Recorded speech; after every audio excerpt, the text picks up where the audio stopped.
안녕하세요. 반갑습니다. 지난 영상에 이어서 그린블라트 아저씨가 알려주는 마법 공식이라는 투자법에 대해 조금 더 자세히 알아보겠습니다.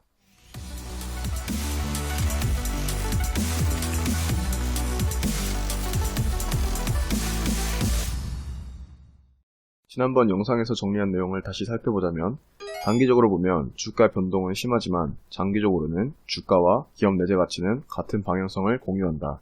또 기업 내재 가치는 쉽게 변하지 않으므로 내재 가치에 집중하여야 한다.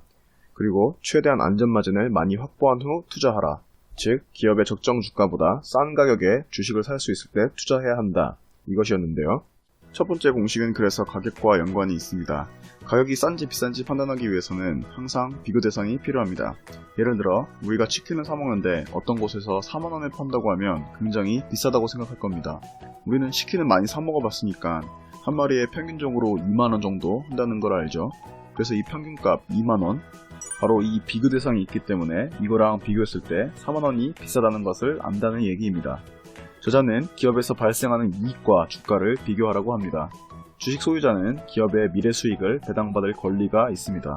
그래서 주가 대비 얼마만큼의 기업 이익을 우리가 받을 수 있는가를 통해 현재 주가가 저렴한지 판단하라고 합니다. 이때 우리는 PER 비율, 주가 수익 비율을 사용할 수 있습니다. PER은 주가를 한 주당 순이익으로 나눠서 계산하는데요. 이 수치는 주가가 한 주당 수익의 몇 배가 되는지를 나타냅니다. 예를 들어 현재 어떤 기업의 주가가 만원이고 그 기업의 올해 이익이 1000만원, 그리고 발행 주식수가 1000개라고 해보겠습니다. 이때 주당 순이익은 만원이 됩니다. 주가 만원, 주당 순수익 만원, 그래서 PER도 1이 됩니다. 주가와 기업의 이익이 같다라는 뜻이죠. 현재 주가가 만원이고 주당 순이익이 2만원일 경우 PER은 0.5가 됩니다. 주가가 주당 순이익보다 낮은 상태이죠. 이걸 보면 알 수 있듯이 일반적으로 PER이 낮으면 현재 주가가 기업 이익에 비해 싸고 PER이 높으면 현재 주가가 높다고 봅니다. 하지만 PER 역시 단독으로 사용해서 주가가 싸다 비싸다를 판단하기보다는 경쟁업체들의 PER이라든지 아니면 기업이 속하는 업종의 평균 PER과 비교를 하는 것이 바람직합니다. 그러면 무조건 PER 낮은 기업을 매수하면 되는 것인가? 무조건 PER이 낮다고 좋은 것만은 아닙니다.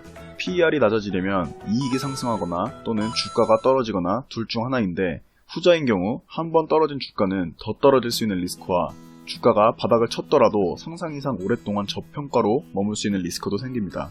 투자라는 것은 항상 이런 리스크를 껴안은 채 진행하는 것인데, 단기 시세 차익을 노리는 것이 아니라면 수많은 기업들 중에 굳이 안 좋은 기업을 사는 것이 의미가 없습니다. 싸다고 무조건 항상 좋으라는 법은 없죠. 우리는 물건을 살 때 가격 대비 성능, 가성비가 괜찮은가를 판단합니다. 예를 한번 들어보겠습니다.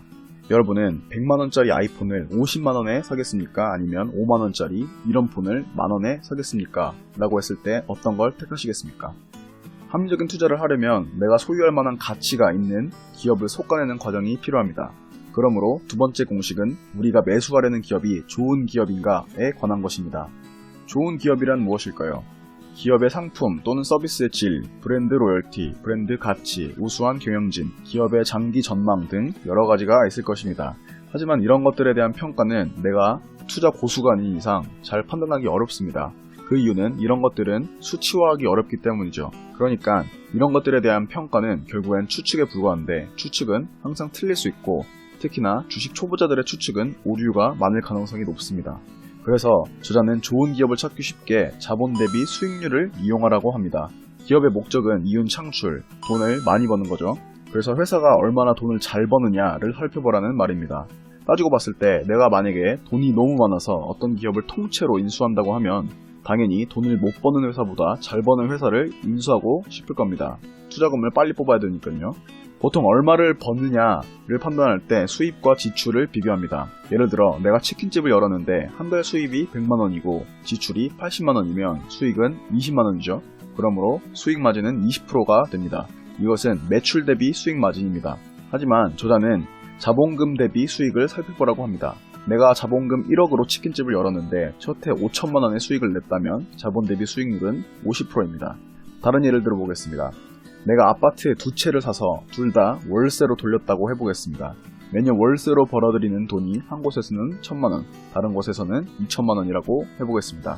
당연히 2000만원 버는 것이 더 좋은 투자라고 보일 것입니다. 하지만 내가 첫 번째 아파트를 사는데 1억이 들고 두 번째 아파트 사는데 5억이 들었다고 하면 얘기가 달라집니다. 첫 번째에선 1억 들여서 매년 1,000만 원을 벌기 때문에 자본 대비 수익률이 10%죠. 즉 원금 회수까지 10년이 걸리고, 두 번째에선 5억 들여서 매년 2,000만 원을 벌기 때문에 자본 대비 수익률이 4%밖에 되지 않습니다. 원금 회수까지 25년 걸리게 됩니다. 이걸 보면 왜 자본 대비 수익률이 중요한지 이해가 쉽습니다. 그렇다면 왜 높은 자본 대비 수익률을 내는 기업이 좋은 기업인가요? 일단 방금 예에서 보면 알 수 있듯이 투자금 회수가 빠릅니다. 그렇게 되면 수익을 더 빨리 더 많이 낼 수 있게 됩니다. 일단 수익이 많으면 많을수록 기본적으로 기업에서 할 수 있는 것들이 많습니다. 자사주 매입이나 배당금을 통해 기업의 수익 일부를 투자자들에게 돌려줄 수도 있고요. 기업의 빚을 갚는 데 돈을 써서 재무구조를 더 탄탄하게 할 수도 있고, 새로 투자를 해서 영업 확장도 가능합니다. 영업 확장은 곧 추가 수익을 불러오게 되고 기업은 성장하게 됩니다. 그러면 기업의 내재 가치도 자연스럽게 높아집니다. 만약 올해 수익률은 좋았는데 다음 해에 안 좋으면요? 높은 수익률도 중요하지만 정말 중요한 것은 기업이 높은 수익을 계속 유지하고 있는지, 수익이 계속 증가하는지, 그러니까 수익률의 지속성, 성장성 또한 매우 중요하기 때문에 꼭 체크를 해줘야 합니다. 돈이 잘 되는 사업은 여기저기 따라하기 시작하며 경쟁을 불러오기 마련입니다.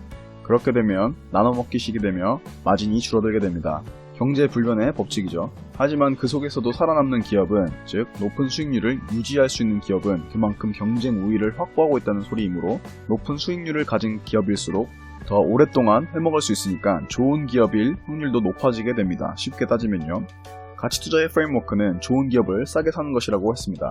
책에서 말하는 투자법은 이 가치투자 프레임워크의 두 가지 기준을 제시해줍니다. 좋은 기업은 자본 대비 수익률이 높은 기업으로 기준을 정했고, 싸게 사는 것을 수익 대비 주가가 평균적으로 낮을 때라고 정했습니다. 마법 공식을 한 줄로 풀이하자면 시장 평균보다 수익성이 높은 기업을 찾고 기업의 수익에 비해 주가가 저렴할 때 투자하는 것이라고 깔끔하게 정리할 수 있습니다. 기준을 세우는 것도 중요하지만 그린블라트 아저씨가 알려주는 가장 큰 핵심 포인트는 사실 좋은 기업을 싸게 사는 가치 투자의 프레임워크에 충실하라, 그리고 꾸준히 투자하라 입니다. 어떤 전략이든 매번 수익이 날 수 없습니다. 주식시장은 큰 사이클로 보면 늘 꾸준히 상승해온 것처럼 보이지만 그 속에 꾸준히 하락장도 있었음을 알 수 있습니다. 아무리 좋은 투자법이라도 경제적 위기나 여러 변수로 인해 장이 안 좋으면 뭘 해도 손실이 계속 나는 시기가 무조건 찾아옵니다. 하락장을 기회로 삼지 않고 대부분의 경우 돈을 계속 잃게 되면 안 좋은 리스크 관리로 인해 파산하던지, 단타에 눈을 돌리던지, 급등주, 테마주에 혹하던지, 투자법을 바꾸던지 기존에 하던 거를 바꿀 겁니다. 사람의 습성이죠. 우린 어렸을 때부터 무엇이 잘못되면 고치거나 바꿔야 한다고 교육을 받고 자랍니다. 그래서 뭔가를 계속 하는데 잘 안되면 기존의 것을 때려치기 마련입니다. 개인뿐만 아니라 전문가들도 마찬가지입니다. 전문가라고 해서 돈을 다 버는 건 아니죠. 2018년 기준 미국 투자 펀드 2382군데 중에 약 70%가 시장 수익률 마이너스 3.38%도 내지 못하였다고 합니다. 그리고 5년 동안 투자 스타일의 변화를 준 곳은 무려 약 23%, 약 500군데가 넘는다고 합니다. 아무리 돈을 많이 굴리는 사람이어도 사람인지라 손실이 계속 나는 상태에서도 같은 투자법을 계속 사용할 인내심을 대부분 갖지 못합니다. 실적을 내지 못하면 잘릴 테니까요. 돈을 계속 잃기만 하면 누가 계속 초지일관, 뚝심 있게 같은 방식으로 밀어붙일 수 있을까요? 아마도 많은 사람들은 포기할 겁니다. 이래서 저자는 꾸준함과 평상심을 강조합니다.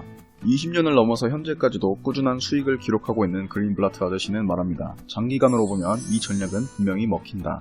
하지만 단기적 변동 때문에 포기하면 과실을 맛볼 수 없다.